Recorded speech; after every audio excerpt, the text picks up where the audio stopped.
Anim Busho Pathway Explorers, Kristin Muskratt, Shagi Dodam, Oshkikamal Donchiba, Michisagi Ganishna Bakwa and Dao.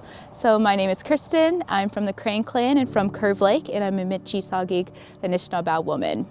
Hi everyone, good morning. I'm Kelly.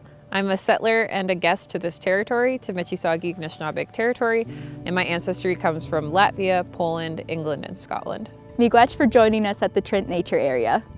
Today we're going to be talking about how you can incorporate some Indigenous knowledge into your classroom and your outdoor settings.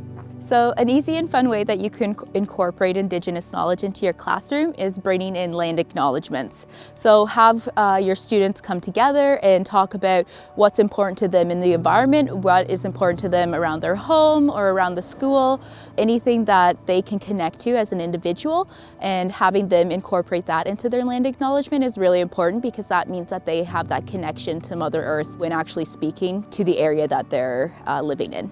And when you're talking about land acknowledgements, make sure that you're talking about all of the relations around you. So the things that might be really obvious, like birds or like squirrels, of course, speak about those things. But what about our relations that we don't see as often? What about our relations that are hibernating in the winter, for example? How do you actually incorporate all of the different things around us, no matter what season you're in? Another great activity that you can do with your classroom is bringing them out to your favorite nature area. Going to a trail or a running stream near the school or your classroom. It's really about going out into nature and allowing nature to teach you first. And you're going out as a student as well, so don't feel stressed about having a whole curriculum or a plan in place. It's important just to be able to allow that day to lead you. So as a teacher, it might be hard to put yourself in a position of being a learner, but when you're out on the land, really do take the cues from the land as to what you can speak about, or maybe some questions that you can even take back to your classroom. So maybe there's a set of tracks that you can start to inquire about with your students. Maybe there's a feather that fell down. Maybe there's a seed pod that you can talk about more.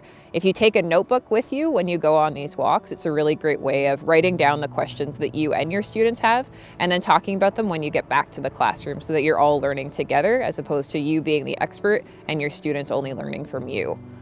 While you and your classroom are out on these walks or on these trails, it's important to bring into respect into these teachings.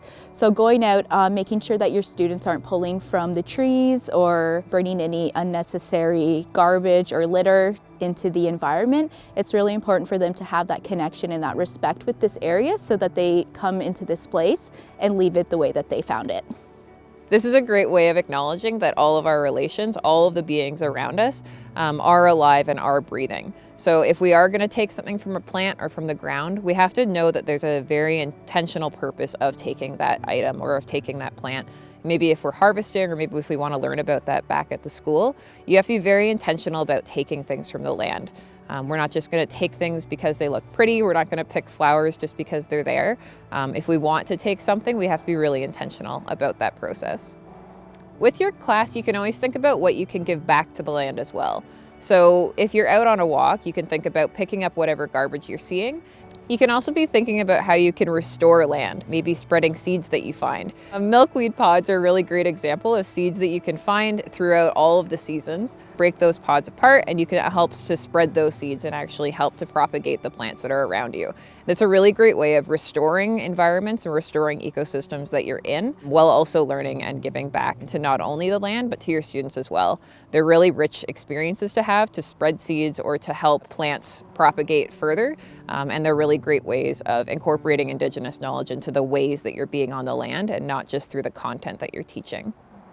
When you're out on your walk, it's important to talk about the connections between animals and plants. So when you're outdoors with your class and you see something like an animal or a plant, it's important to talk about the connections that those animals and plants play with each other. Say you see a chickadee in a tree. It's really important to talk about how that chickadee might be related to the tree. You can ask questions about why is it in that tree specifically? Is it finding food? Is it finding habitat? How is it connecting to the different weather patterns as well? So if you're going outside on multiple different days, maybe one day it's really rainy or cold, maybe another day it's really sunny. It's going to be really interesting to witness how animals are changing and shifting depending on the weather pattern or depending on what habitat is in place. And to talk about things in that interconnected way will also allow you to bring in that kind of Indigenous way of learning or Indigenous way of knowing without speaking about it in a content-specific way.